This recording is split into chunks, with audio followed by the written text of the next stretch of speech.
Here's my audience. 1, 2, 3, 4, and 5. Who doesn't love homemade guacamole? It's one of the cheapest and healthiest dips you can make. If you're not a big fan of cooking like I am, it's quick and easy, and it's something that'll satisfy you and your entire family. First off, we'll start with the materials and ingredients we need to make the guacamole dip.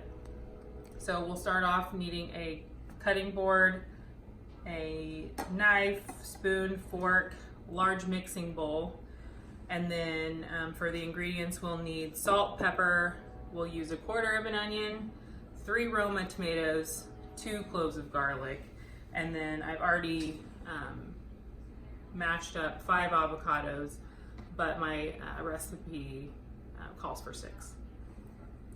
So I'm going to be demonstrating how to slice up this the avocado and deep it. So we'll start off by cutting the avocado vertically, and then when you feel your knife kind of slide in and hit the seed, just kind of circle it all the way around. And you always want to try to get an avocado that's darker in color, and you want it to be lightly squeezable but not too mushy. So next, to get the seed out, we're going to gently tap it with the blade of the knife and then twist, and then it comes out just smooth and easy. And then we'll take that off, discard that, and then next we'll take our spoon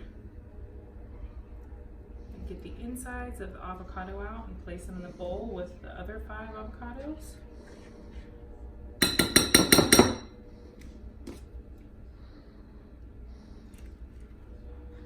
Like so. All right, and then we'll kind of mash those up into the other 5. Okay. And depending on what consistency you like with your guacamole dip, I prefer a smooth consistency, so I like my avocados smashed pretty well into a smooth dip. So we'll show you how to do that. You just kind of go around the bowl, making sure there are no lumps, and you can kind of feel it out.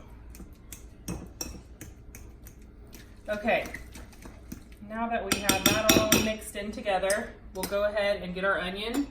And I like to use yellow onion. You can use red onion,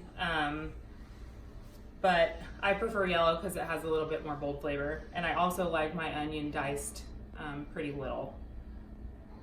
That way it gets well distributed throughout the dip. So we'll go ahead and add the onion. And then stir that in also, making sure all the flavor gets in there.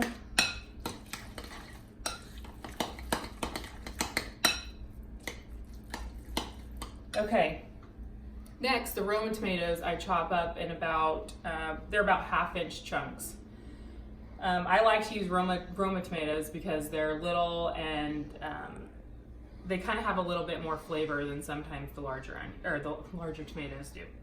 So, and I also like to leave in the seeds and like the gel, like the membrane of the tomato, because it adds a little more creaminess to the dip, and I prefer that. And if you don't like the seeds and you don't prefer it, then don't put it in. So I'm gonna add that.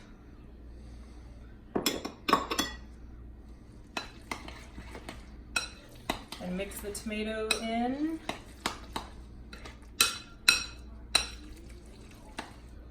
I also prefer to put a lot of tomato in. I love tomato, but if you don't like tomato, I mean, you don't need to use it. There are a lot of variations you can do with guacamole dip. You can use, some people like cilantro, some people like jalapeno. You can kind of substitute whatever you like. All right, that's blended. Okay, and then next, I already pre-chopped my garlic. I used 2 garlic cloves and minced them up pretty little slices. I don't like big hunks because they do get a little bit spicy and they tend to like kind of burn a little bit if you get too big of a chunk in your mouth. So we'll add that. And stir that in.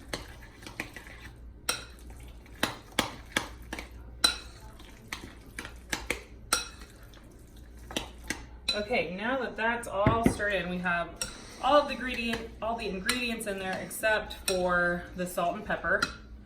So next we'll grab the salt and the pepper, and you kind of, if you don't like a lot of salt, I would use it sparingly. I prefer a lot of salt, so I use a lot. And then don't forget the chips do add salt because tortilla chips are pretty salty. So don't go overboard if you like salt like I do. Okay, and then next we'll add in a little bit of pepper. Okay.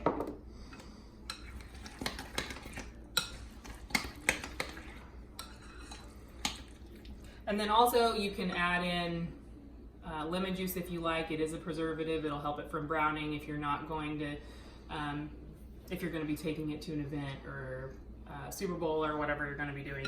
So if it needs to chill, it can help it from browning. That concludes how to make my dip. I hope you all try this recipe at home and enjoy it. And thank you for listening and letting me show you how to make one of my favorite recipes. Thanks.